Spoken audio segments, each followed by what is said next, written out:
মধ্যপ্রাচ্যের চলমান যুদ্ধ পরিস্থিতির প্রভাব পড়ছে দেশের জ্বালানি খাতে, আর সেই সুযোগে নারায়ণগঞ্জে রূপগঞ্জে গড়ে উঠেছে চোরাই তেলের শক্তিশালী সিন্ডিকেট।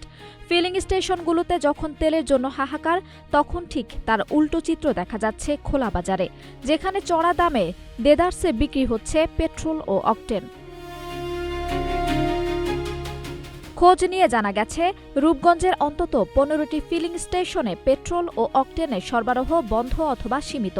ডিজেলের সংকটও প্রকট আকার ধারণ করছে। ঘণ্টার পর ঘণ্টা লাইনে দাঁড়িয়ে থেকেও তেল না পেয়ে খালি হাতে ফিরছেন চালকরা। এতে চরম ভোগান্তিতে পড়েছেন সাধারণ মানুষ। সংকট তো চলতেছে, আর দেখা যাচ্ছে পাম্পে গেলে প্রায় 200-250 বাইক থাকে, তার মধ্যে আবার ঠিকমতো তেল পাওয়া যায় না। খোলা মার্কেটে তেল আছে, তারা আবার তেল বিক্রি করে 200 টাকা 220 টাকা লিটার, যা আমাদের জন্য খুবই ভোগান্তি রয়েছে। এদিকে পাম্পে তেলের সংকট থাকলেও খোলা বাজারে যেন তেলের বন্যা। উপজেলার বিভিন্ন সড়কের পাশে গড়ে উঠেছে 150 থেকে 200 টং দোকান, যেখানে পেট্রোল বিক্রি হচ্ছে লিটার প্রতি 200 থেকে 300 টাকা এবং অকটেন 250 থেকে 350 টাকায়। স্থানীয় সূত্রে জানা যায়, খোলা বাজারে বিক্রি হওয়া এই তেলের বড় একটি অংশই চোরাই।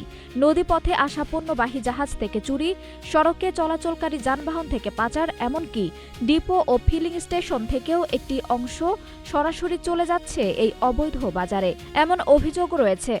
আমরা গাড়ি থেকে 100 টাকা 110 টাকা 120 টাকা বলছি। পাম্পে তো 130 টাকা করে নিত, আর খোলা তো এর দ্বিগুণ, ডাবলেরও বেশি নেই। হ্যাঁ, শিল্পাঞ্চল হওয়ায় রূপগঞ্জে জ্বালানির চাহিদা তুলনামূলক বেশি। সেই চাহিদাকে পুঁজি করেই সক্রিয় হয়ে উঠেছে তেল মাফিয়াদের সংঘবদ্ধ চক্র। কৃত্রিম সংকট তৈরি করে বাজার নিয়ন্ত্রণের অভিযোগ উঠেছে তাদের বিরুদ্ধে। রূপগঞ্জ উপজেলা প্রশাসন জানিয়েছে, অবৈধ মজুদ ও চোরাই তেলের বিরুদ্ধে অভিযান অব্যাহত রয়েছে।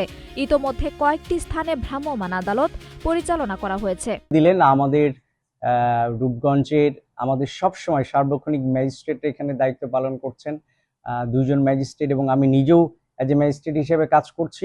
আমরা প্রত্যেকটা পেট্রোল পাম্পে যাচ্ছি, তারা কি পরিমাণে তেল মজুদ করছেন, কি সেল করছেন, কাদের কাছে সেল করছেন, সেগুলো রেজিস্টার আমরা চেক করছি। আর খোলা বাজারে যেটি বলেছেন, আমরা 2-1টি জায়গায় সত্যতা পেয়েছি, আমরা সেগুলো মোবাইল কোর্টের মাধ্যমে জরিমানাও করেছি তাদেরকে, এবং আমরা আগামীকাল থেকে আরো বেশি স্ট্রং মুভমেন্টে যাব।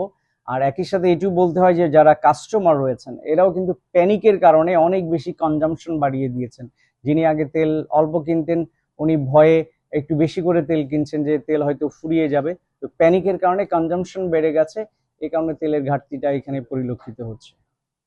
তবে স্থানীয়দের প্রশ্ন, পাম্পে তেল নেই অথচ বাজার ভরা চোরাই জ্বালানিতে, এ দায় নেবে কে?